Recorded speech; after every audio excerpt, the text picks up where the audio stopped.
Maya Paldo, Pampanga, magandang araw, Central Luzon. Ako po si Jody Dizon Mercado. Narito na ang mga malalaking balitang Central Luzon nitong nakarang linggo. Isa pang iligal na paggawa ng sigarilyo sa Mexico, Pampanga, bistado. Right of way acquisition, tinukoy ng JICA bilang susi sa mabilis na konstruksyon ng NSCR North Segment.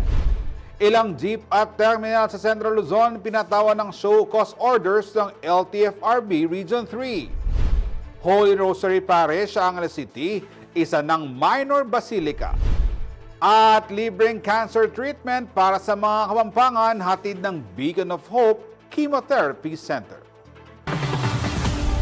Isa pang ilegal na warehouse sa umano'y gumagawa ng bawal na sigarilyo ang natuklasan ng Task Force sa Mexico LGU sa loob ng industrial zone ng bayan sa barangay San Jose, Malino.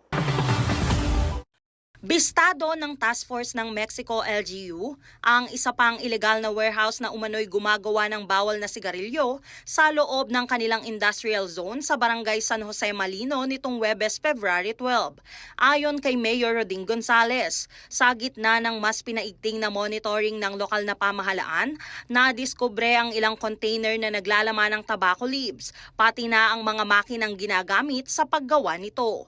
Bukod dito, bagamat may building permit ang naturang gusali, wala itong kaukulang business at mayor's permit mula taong 2022 ayon sa alkalde at barangay captain ng San Jose, Malino.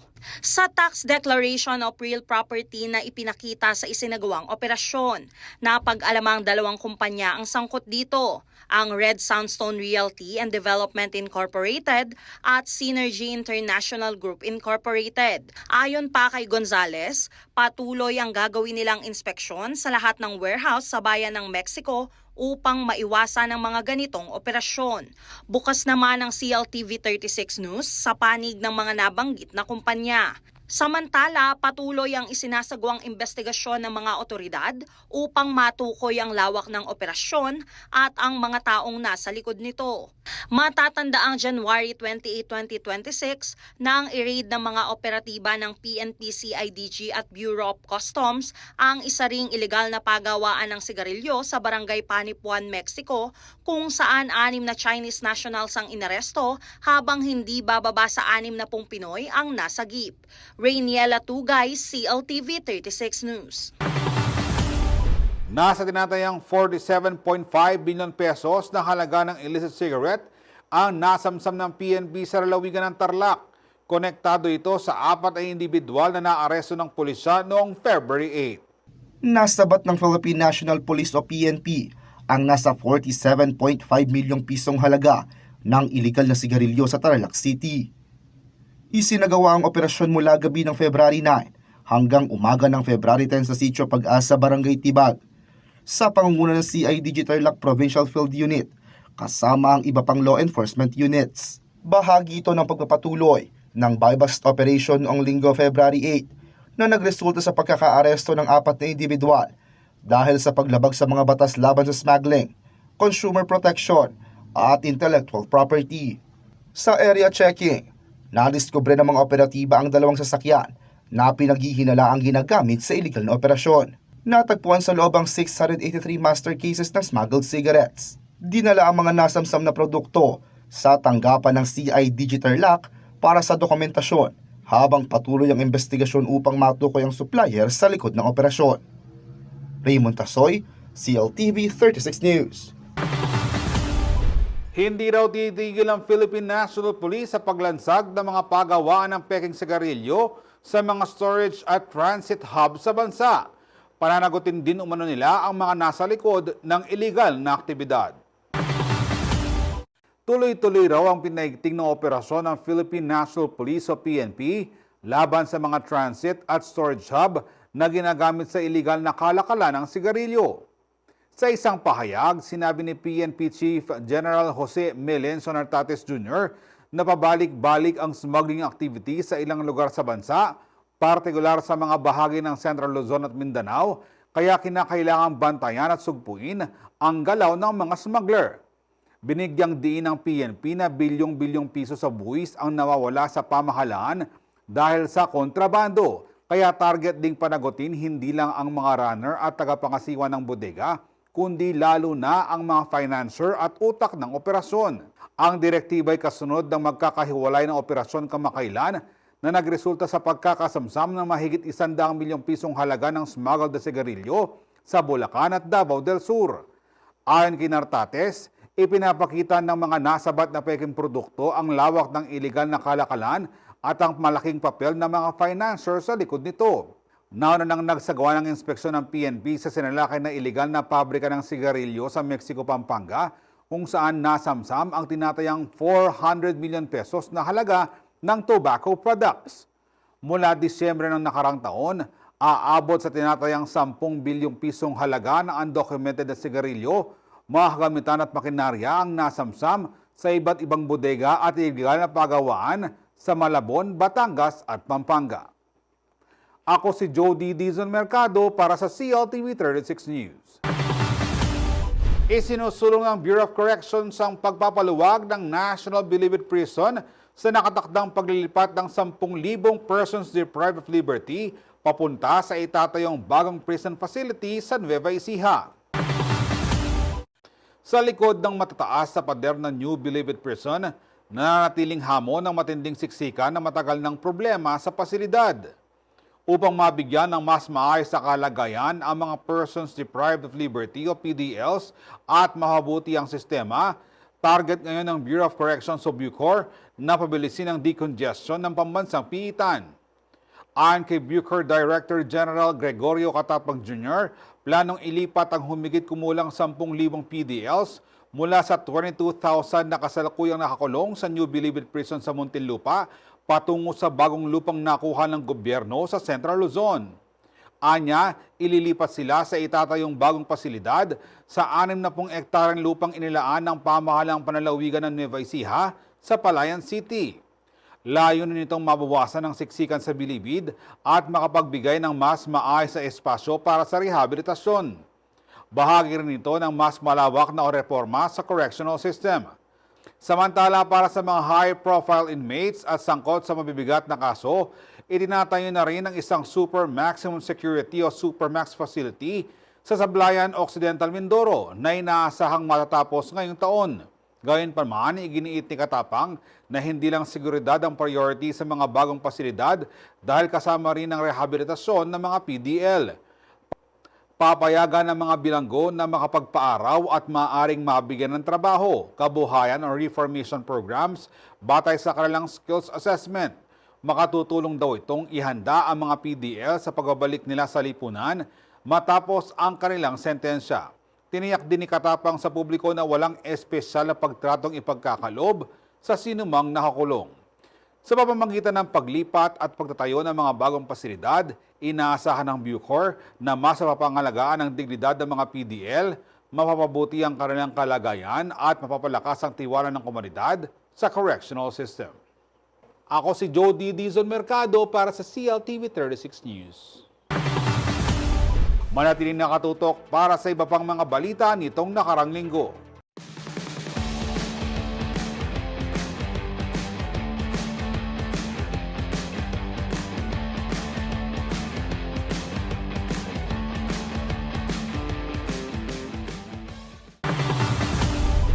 Nagbabalik ang CLTV 36 News Recap at sa iba pang mga balita. Mag-release ang National Food Authority ng lumang bigas sa kanilang mga warehouse upang mapaghandaan ang pagpasok ng aanihing panay sa mga susunod na buwan. Makatutulong daw ang hakbang na ito upang mapanatiling maayos ang kabuhayan ng mga magsasaka.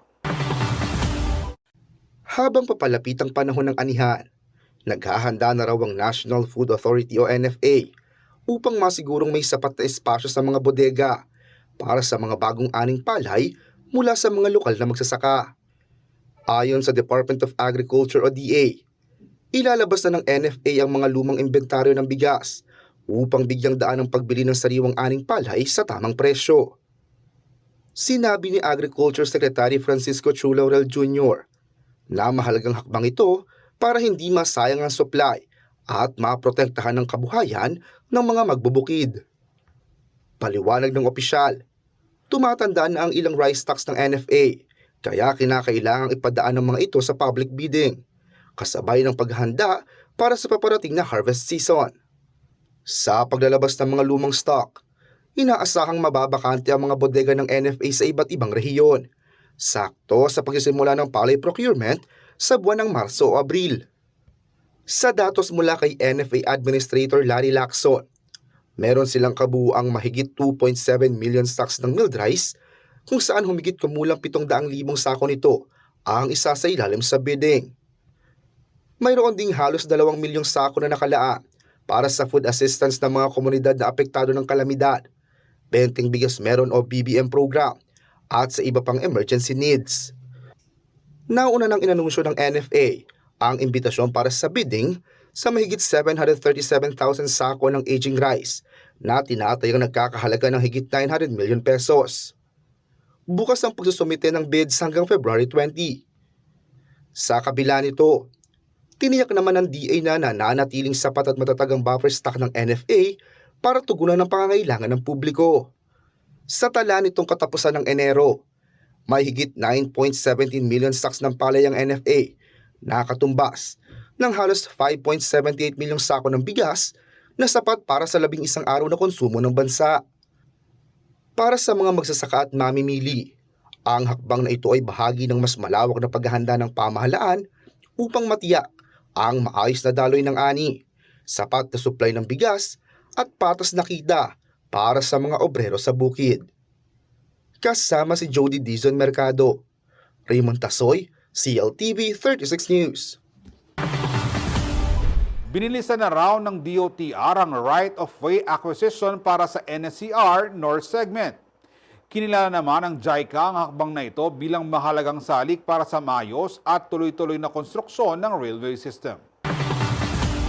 Batid raw ng Japan International Cooperation Agency o JICA ang mabilis at maayos na right-of-way at site acquisition ng Department of Transportation para sa North Segment ng North-South Commuter Railway o NSCR.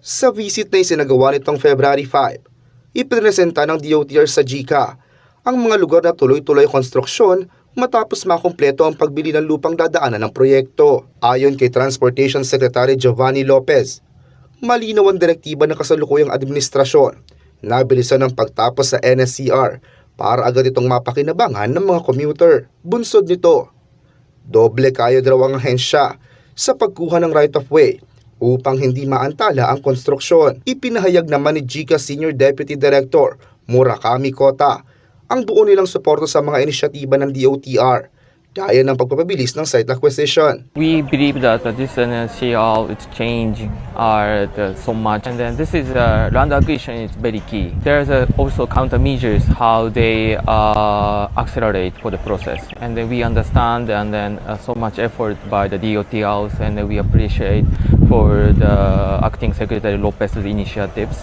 and then DOTR said that their target is to complete land acquisition, especially this north side of the NSCR within 2026.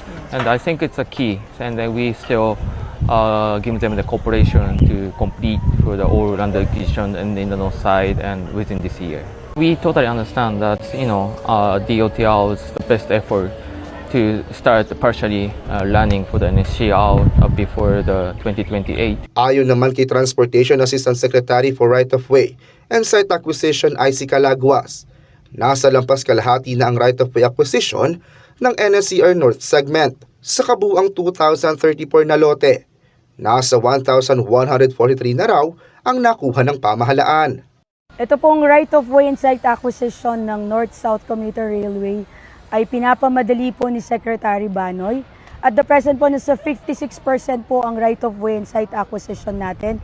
Pero dahil po sa utos ng ating Pangulong Marcos, pinapatapos po ito ni Secretary Banoy by June 2026. Bilang bahagi ng inspeksyon, binisita ng DOTR JICA team ang N03 alignment, N02 site office, extra-dosed bridge, at ang mga itinatayong istasyon sa Angeles City at City of San Fernando, Pampanga, pati na rin ang relocation site ng mga apektadong pamilya. Sa ngayon, 1,439 out of 2,448 na informal settler families na apektado ng proyekto ang nabayaran na ng DOTR. Kaugnay niyan, Mahigpit umanong minomonitor ng ahensya ang konstruksyon ng mga resettlement site, partikular sa Angeles City, City of San Fernando at Kalumpit, Bulacan, katuwang ang Department of Human Settlements and Urban Development at National Housing Authority. Kasama si Jody Dizon Mercado, Raymond Tasoy, CLTV 36 News.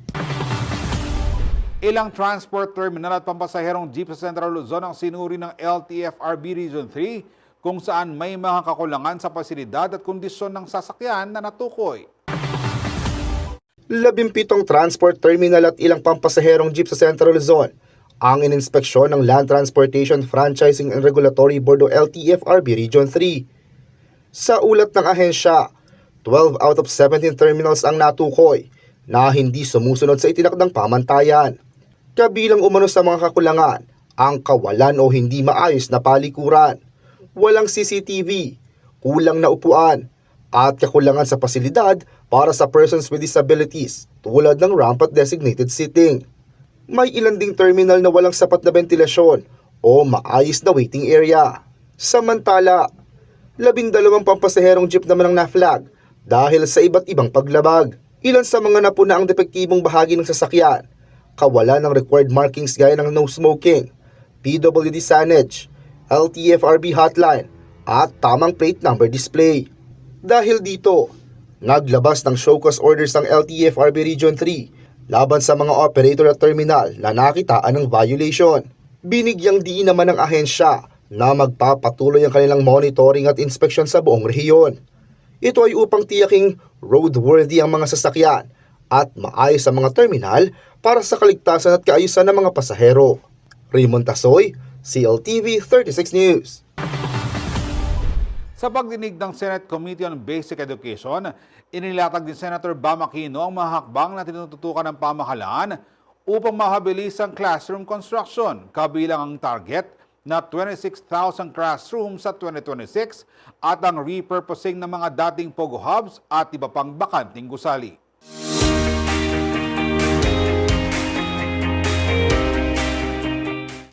Naglatag ng target si Senator Bam Aquino para sa gobyerno at pribadong sektor na makapagpatayo o makapagsimula ng konstruksyon ng 26,000 silid-aralan ngayong 2026. Layunin ng malawakang proyektong ito na mabawasan ang shifting at siksikan sa mga paaralan na umano'y nagpapahirap sa mga estudyante. Kabilang sa strategy na iminungkahi ni Aquino ang repurposing o muling paggamit ng mga bakanting gusali para gawing espasyo sa pag-aaral ng mga bata. So kung meron po kayong mga building na tingin po ninyo pwede pong magamit, no? Mga private school na nagsara, baka may mga lumang pogo dyan na wala ng tao, no? Hindi ko alam, no? Baka may mga building po dyan na pwedeng outright bilhin, pwede rin po yun. We've included that in the special provision as another modality. Sa pagdinig ng Committee on Basic Education nitong Lunes, tinalakay ng mambabatas ang kakulangan sa mga silid-aralan na nasa 165,000. Ito raw ang dahilan kung bakit ang mga batang Pilipino sa mga sentrong lugar ng Cavite at Metro Manila ay kailangang gumising ng alas 4 ng umaga para sa early shift ng mga klase. Kailangan po nating magsama-sama para magtayo ng mga silid-aralan para sa estudyanteng Pilipino. Nasa kasalukuyan ay nag-shifting, nagsisiksikan sa mga classroom or nagkaklase sa mga pasilyo sa labas ng eskwelahan or nagsishare ng mga covered courts kung saan back-to-back sila. Kaugnay niyan, nagbigay ng direktang utos si Aquino sa Department of Education o DepEd, Department of Public Works and Highways o DPWH at pribadong sektor upang mapabilis ang pagtatayo at pag-convert ng mga pasilidad. Lumabas din sa pagdinig na hamon ang kakulangan sa lupang pagtatayuan kahit may nakalaang pondo sa classroom construction. May nakalaan na 67.9 billion pesos para sa classrooms. Ang goal po natin ay makapagpatayo ng at least 25 classrooms ngayong 2026. At the minimum, we want to see 26,000 classrooms started in 2026. Pinag-aaralan din ang paggamit ng mga ari-ari ang nakumpiska ng gobyerno, kabilang ang ilang Pogo Hub bilang agarang pasilidad sa edukasyon. Hinimok ng senador ang mga ahensya na pabilisin ang mga legal na mekanismong magpapahintulot sa DepEd upang magamit ang mga lupa at gusali at maiwasan ang matagal na construction timeline na karaniwan umanong umaabot ng 3 taon kada silid-aralan. Naniniwala si Aquino na makatutulong ang Public-Private Partnership o PPP upang mapabilis ang implementasyon batay sa naunang programang nakapagpatayo ng higit 9,000 silid-aralan.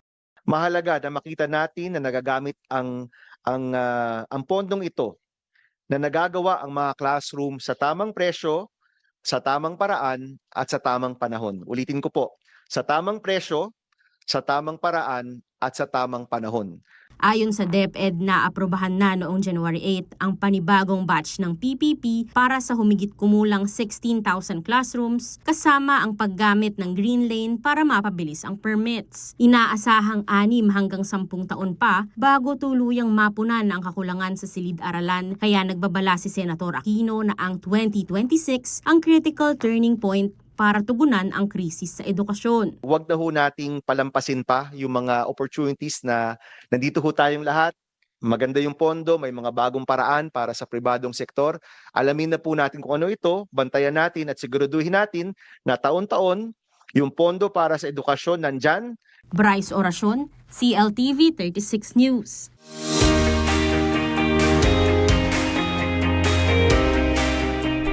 Manatiling nakatutok para sa iba pang mga balita nitong nakarang linggo.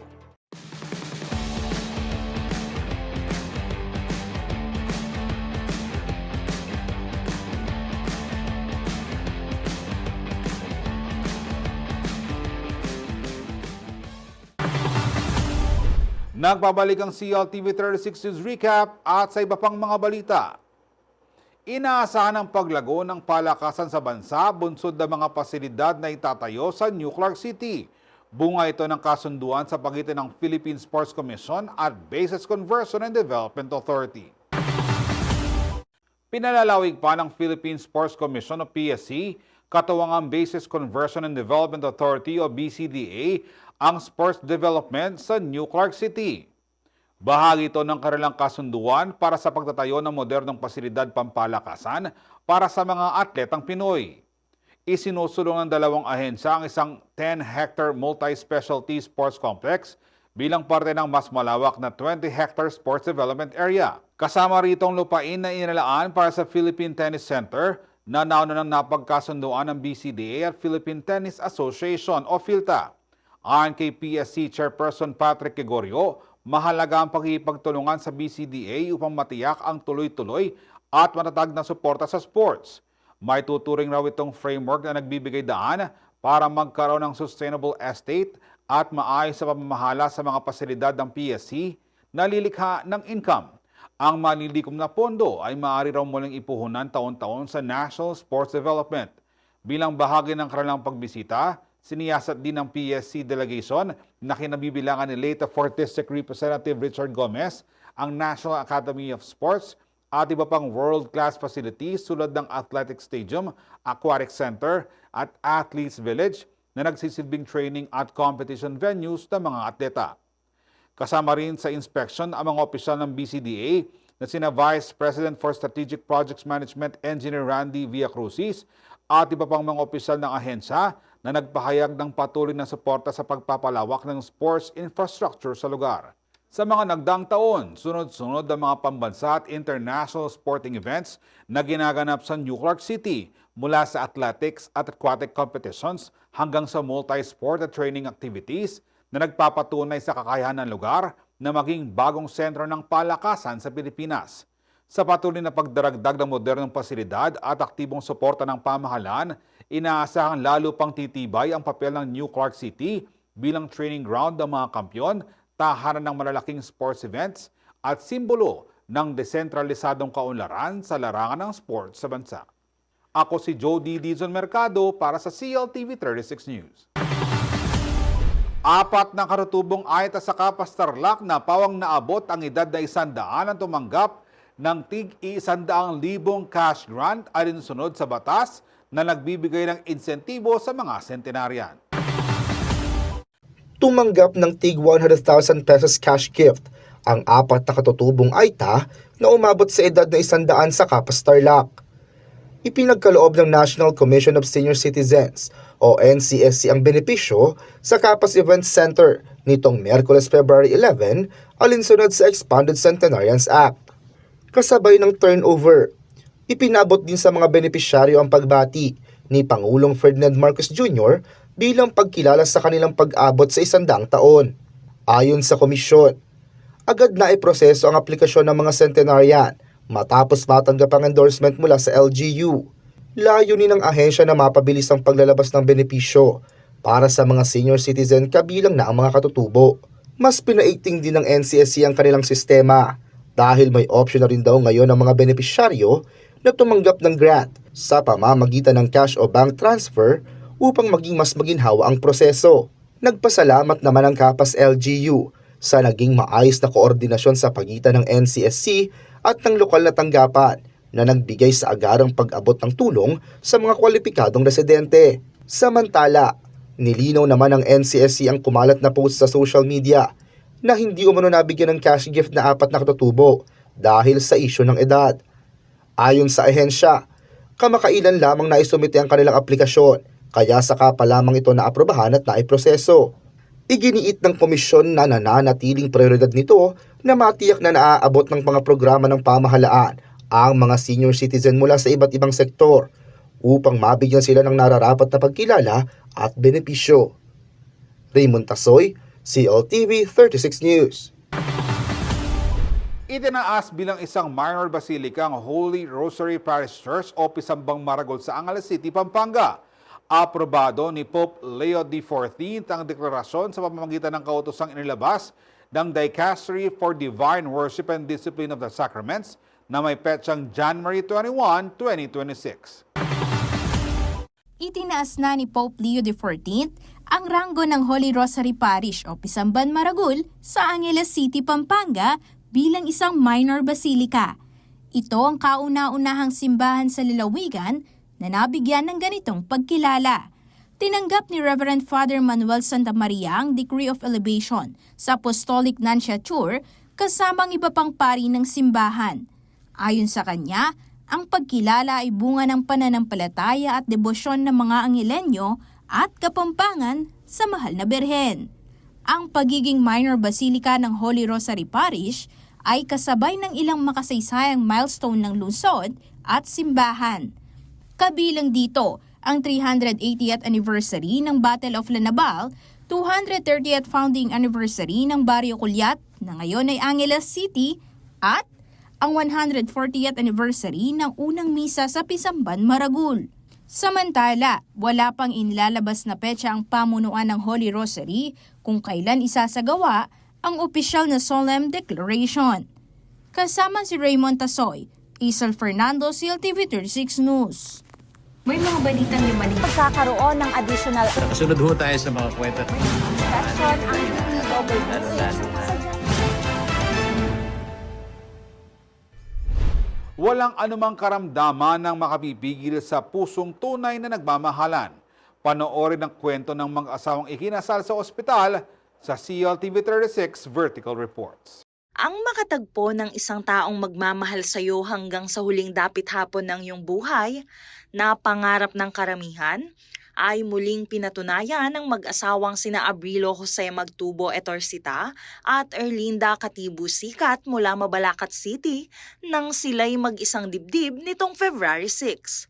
Sa kabila ng malubhang karamdaman, hindi naging hadlang ang pagkakaratay ni Abrilo sa ospital para matupad ang pangarap niyang makapiling at mapakasalan ng babaeng matagal na niyang minamahal.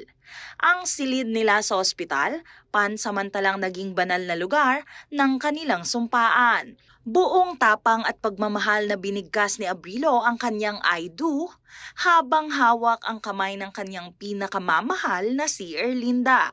Sa harap ng mga saksi, higit ang kanilang pagmamahal kaysa sakit at takot, at pinatunayan nila na ang tunay na pag-ibig ay hindi nasusukat sa lakas ng katawan, kundi sa tibay ng puso at pangakong mananatili hanggang sa huling sandali. Rainiela Tugay, CLTV 36 News. May mga balitang lumalig. Pagkakaroon ng additional Kasunod ho tayo sa mga kwenta. inspection ang DPWH. Manatiling nakatutok para sa iba pang mga balita nitong nakarang linggo.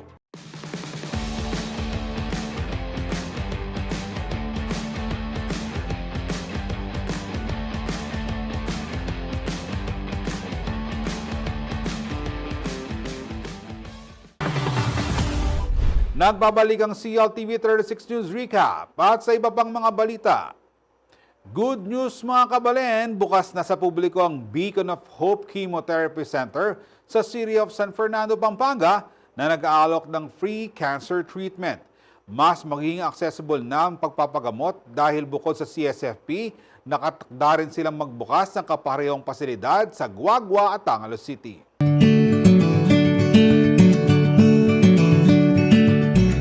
Para sa bawat Kapampangan na nakararanas ng hirap at pangamba dulot ng sakit na cancer, may bagong dahilan na para magpatuloy. Binuksan na sa publiko ang Beacon of Hope Chemotherapy Center na matatagpuan sa B. Mendoza Street, Barangay Santo Rosario, City of San Fernando, Pampanga, nitong Miyerkules, February 11. Ito ang kauna-unahang independent chemotherapy center sa lalawigan na nag-aalok ng libreng treatment sa cancer sa mga Kapampangan. They just have to seek consult dito po sa aming center, and then once our medical oncologist or the doctor assigned for the day po makita yung pasyente natin, they can offer libreng gamutan po para sa ating mga pasyente. Cancer treatment becomes more accessible now and affordable, of course, to our patients. Ayon kay RJ Rizada, Chief Operating Officer ng We Hope Medical Group, itinayo ang pasilidad upang matulungan ang mga kapuspalad na nangangailangan ng gamutan sa sakit na kanser. Masyado siyang maganda, masyadong, how do you say this? Parang, you'd be happy going in to the office knowing na makakatulong ka. So, and to think na cancer is a very, very deadly disease.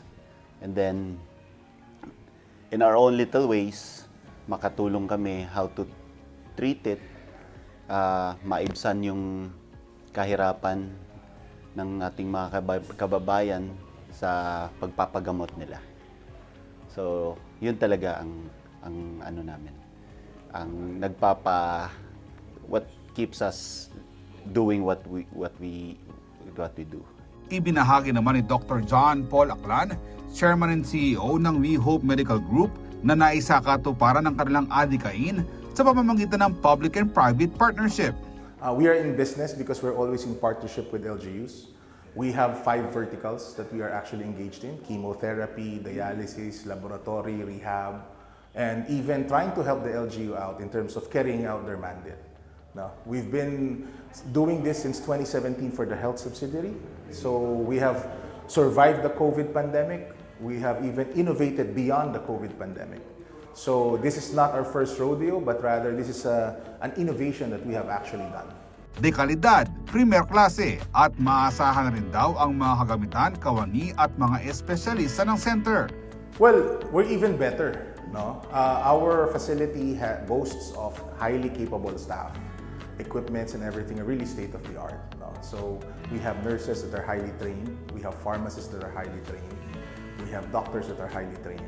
So we are looking at a combination of not just local doctors in the province of Pampanga or Region 3, but also coming from Manila. So there are shared expertise that we're trying to actually accomplish by doing this. Sa ngayon, hindi na lang Pampanga ang naaabot ng kanilang serbisyo dahil may kahalintulad na center na rin sa Cavite, Naga at Parañaque City, habang target na rin daw ng grupo na makapagpatayo ng mga pasilidad sa iba't ibang bahagi ng bansa. Our goal is to open up over 50 by June 30th, an additional 50 before the end of the year. So we'll have a total of 100 of these We Hope facilities, Beacon of Hope in every different community under the We Hope brand. It warms your heart. I've done business all over the world and I've seen poverty all over the world. I've seen many people that can't afford medical treatment. And we do a lot of programs to help different communities. And we feel that We're going to expand the ability for the families to have a source to protect their loved ones. Ayon naman kay John T., Director ng We Hope Medical Group at Chairman ng Bridges of Hope Philippines, bukod sa libreng cancer treatment, may tulong din silang hatid para sa mga lulong sa bisyo. We have currently 15 rehab centers we deal with people who are afflicted with drug addiction, with gambling, with alcoholism, with depression, all across the country. We will continue to help people just like what we're building here as a ministry. Ginagawa namin itong advokasya so that we can help the community and the less fortunate. Samantala, hinikayat ni Dr. Alan Canlapan, head ng Beacon of Hope City of San Fernando, na huwag mag-atubiling magpakonsulta upang agad maagapan at matugunan agad ang kanilang kalagayan. Termino na ng chemotherapy, ala naman pong pagkakaelwa nung magpawulo tamo kini or magpakimo tamo po kini. Ang po pang magpakimo tamo po karing mga regular hospital. Parehuya mo po yung serbisyong ibiyatan. Kini po mas malapit ya, kumbaga mas accessible ya po karing kabalenta mong Kapampangan. Makabuklet ya po yung center ni nano kayo man pong estado king pwede kayo pong munta kini at very open niya po yung pasbol na ng Beacon of Hope para kayo. Para sa mga naninirahan sa bayan ng Guago at Angeles City, nakatakdang magbukas ng karagdagang chemotherapy centers ang We Hope Medical Group sa iyong lugar sa mga susunod na linggo. Ako si Jody Dizon Mercado para sa CLTV 36 News.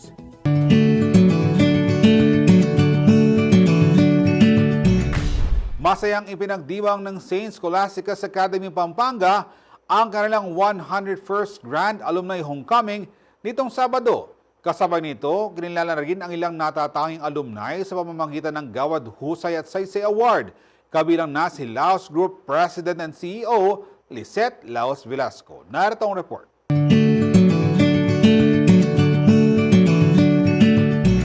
Hindi lang reunion, kundi pagtitibay ng ugnayan at pagkakaisa ang naging diwa ng 101st Grand Alumni Homecoming ng St. Scholastica's Academy o SSA Pampanga na ginanap nitong Sabado, February 7. Masayang nagsama-sama ang mga kulasa mula sa iba't ibang batch para i-celebrate ang kanilang alma mater sa okasyong may temang SSA 101, Together as One. Ayon sa mga organizer, bagamat hindi naging madali ang paghahanda, lalo't kasunod ito ng makasaysayang 100-year celebration noong nakaraang taon, napagtagumpayan pa rin nila ito.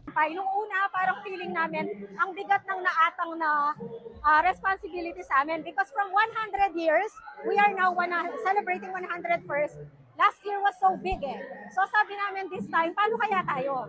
Pero because of the teamwork and because our team is SSA 101, Together as One! Isa rin sa naging highlight ng selebrasyon ang pagkilala sa mga natatanging alumni sa pamamagitan ng Gawad Husay at Saysay Award na iginawad sa mga kulasa na may makabuluhang kontribusyon sa kani-kanilang larangan at sa lipunan. Kabilang sa mga pinarangalan ngayong taon, si Lisette Laos Velasco, President at CEO ng Laos Group of Companies na kinilala dahil sa kanyang dedikasyon at tagumpay sa propesyon at serbisyo sa komunidad.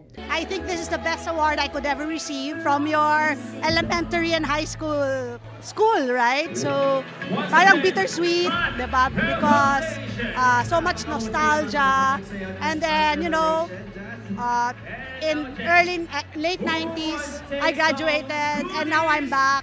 And now people recognize the efforts we've done coming out of St. Scholastica here in Pampanga. I'm just so proud and happy. Para kay Velasco, malaking bahagi ng kanyang personal at professional growth ang mga aral na natutunan niya sa SSA Pampanga, lalo na ang values na itinuro ng mga sisters at guro na patuloy niyang isinasa buhay. Diba? So sometimes, growing up, we think that the rules and the policies that are given by schools and what the sisters and teachers are teaching us, kala natin they are restricting us, no? But what we don't know is that they're teaching us values that we will take out and take in our lives forever. And we carry those values as we go through life. So malaking impluwensya sa akin ang aking mga batchmates, kaklase, mga kaibigan. Of course, but the teachers, the manongs, the manangs, as well of course the sisters, our principals. So, marami silang naitulong. Nag-iwan din siya ng mensahe para sa kasalukuyang mga estudyante ng SSA Pampanga na patuloy pang nangangarap at hinahasa ang kanilang kakayahan sa paaralan. Sa mga kabataan, skolastikan, congratulations una sa lahat. And please take in all the learnings that you have and just enjoy the ride. And who knows where you will be a decade, 2 decades, 3 decades from now. So enjoy nyo lang lahat. Samantala, ayon kay Sister Mary John Mananzan, OSB Directress ng SSA Pampanga, mahalaga ang alumni homecoming dahil pagkakataon nito upang muling balikan ang pinagmulan at maibahagi ang naging papel ng bawat alumni sa lipunan. Sa lahat po ng eskwelahan, napaka-importante na may isang araw na babalik sa bahay, so to say, ang mga nag-aaral. Kasi siyempre, alam mo, napaka-masayang day, kasi yung mga, halimbawa, yung 50 years na nag-graduate, imagine kung saan na sila sa buong mundo. Hindi ba napakaganda na bumabalik sila, tapos nagkikwentuhan kung anong nangyari sa mga buhay-buhay nila, anong mga contribution nila sa society, ano ang naging, anong mga papel nila sa lipunan, sa pagiging administrator, doktora, kung ano man yan, no? So, napaka-importante na mayroong isang araw na babalik sila para magkwentuhan kung anong nangyari sa buhay nila. Dagdag pa niya, aktibo ang Alumni Association sa pagsuporta sa mga proyekto at programa ng paaralan, kabilang ang scholarships at ilang infrastructure projects para sa mga estudyante. Talagang napaka-active ng mga alumni namin. Meron silang scholarship program na yung mga bata na hindi makapag-aral ng walang tuition. Oo, talagang ang interest nila sa school ay napakahusay. Kaya tuwan-tuwa ako dito. Kasi both yung Parents Teachers Association namin at saka yung Alumni Association, napaka-active nila. Talagang nakikisali sila sa mga anong nangyayari sa eskwelahan. Bukod sa homecoming, patuloy rin ang St. Scholastica's Academy Pampanga sa pagsasagawa ng mga programang nagbibigay halaga sa kasaysayan at paghubog ng kamalayan ng mga kabataan. Kaugnay nito, inaanyayahan din ng pamunuan ng paaralan ang publiko at mga alumni na makiisa sa kanilang darating na paggunita ng EDSA People Power Revolution sa February 24, alas 2 ng hapon. Inaanyayahan namin po kayong lahat, makisali po kayo sa aming EDSA at 40. People's Power Against Corruption. Sa paggunita ng 101st Grand Alumni Homecoming, muling nabigyang halaga ang matibay na ugnayan ng paaralan at ng mga alumni sa paghubog ng mas makabuluhang kinabukasan. Kasama si Angel Francisco, Rainiela Tugay, CLTV 36 News.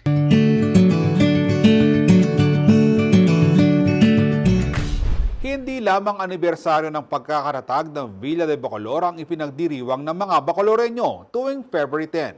Kasabay din nito ang kapistahan ng kanilang patron na si San Guillermo na siyang naging simbolo ng katatagan ng bawat mamamayan sa bayan ng Bacolor.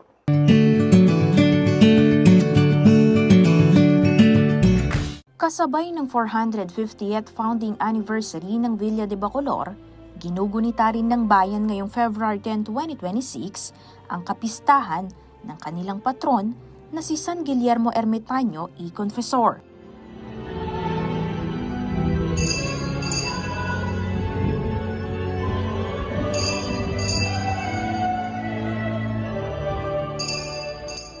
Para sa mga Bacoloreño, hindi lang tradisyon ang okasyon. Pagbabalik tanaw rin ito sa pananampalatayang hinubog ng kasaysayan at pagsubok ng panahon. Taong 1576 nang itinatag ang San Guillermo Parish Church, kasabay ng pagkakatatag ng Bacolor bilang isang bayan. Mula noon, nagsilbi itong sentro ng pananampalataya ng mga Kapampangan. Noong 1880, winasak ng malakas na lindol ang simbahan. Pero muli itong itinayo noong 1886 sa pangunguna ni Father Eugenio Alvarez, patunay ng matibay na pananalig ng mga naunang Bacoloreño. Unang-una, ang piyesang San Guillermo, ito ang original na kapistahan ng bayan ng Bacolor. Magmula nang naitatag ang aming bayan at naitayo ang simbahan, ang aming patron de la Iglesia or patron of the church and patron of the whole town is San Guillermo. At yung piyesang San Guillermo, from 1576 hanggang 1839, ito talaga yung town piyesa namin. So nung pumasok yung Lanabal piyesa, that was the time na nagkaroon ng dalawang piyesta.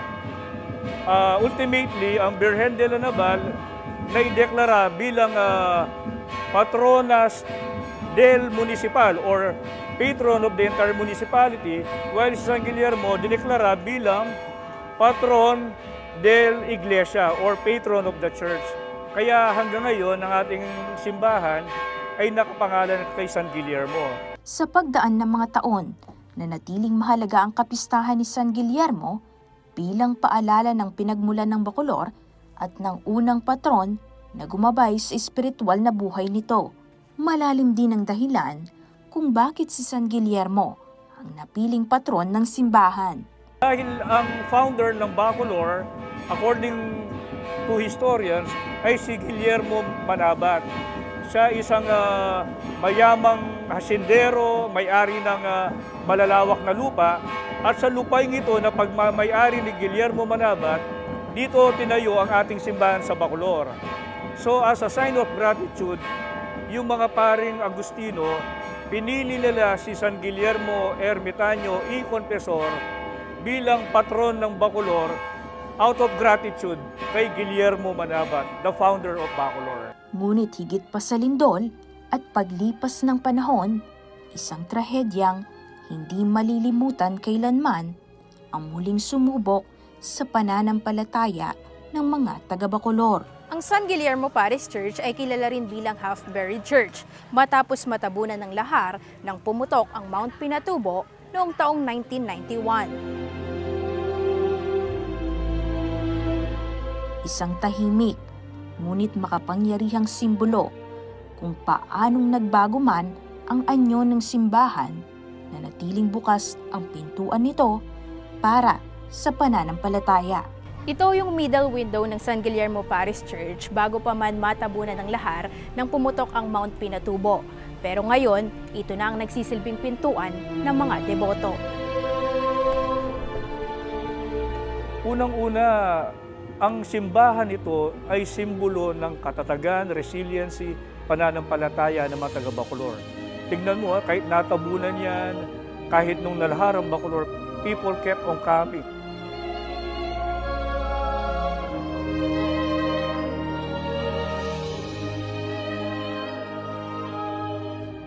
Sa kasalukuyan, ang San Guillermo Parish Church ay isa na ring faith tourism site. Dinarayo ng mga deboto at turista. Sa tulong ng lokal na pamahalaan at ng Department of Tourism, patuloy ang mga hakbang upang mapanatili ang tibay ng simbahan at ang kasaysayang dala nito. Even during the height of the lahar flow. So talagang hindi iniwan, kaya eto tayo ngayon. We survive against all odds. Buhay na buhay ang pananampalataya ng taga-Bacolor. At kahit na nalahar kami, yung aming pananalig, pananampalataya sa Diyos, ito hindi natabunan ng kahit anumang delubyo.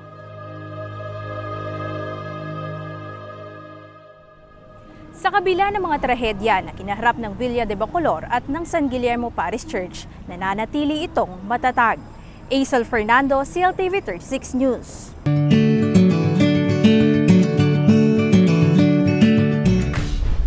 At sa mga balitang nakalap ng CLTV 36 News. Para sa karagdagang detalye, maaari niyong i-follow ang aming social media pages. Sa Facebook at CLTV36 Official at CLTV36 News, sa X at CLTV36, sa Instagram at CLTV36 Official, at sa aming TikTok at CLTV36 Official. Kung nais niyong balikan ang mga programa ng CLTV36, pwede niyong bisitahin ang aming YouTube channel at CLTV36 Official at ang aming website na www.cltv36.tv. Mapapanood din ang mga programa ng CLTV36 nationwide via Signal Channel 115 at sa ating 39 na cable partners. Kasama ang buong pwersa ng CLTV36 News and Current Affairs, ako po si Jody Dizon Mercado. Maraming salamat po.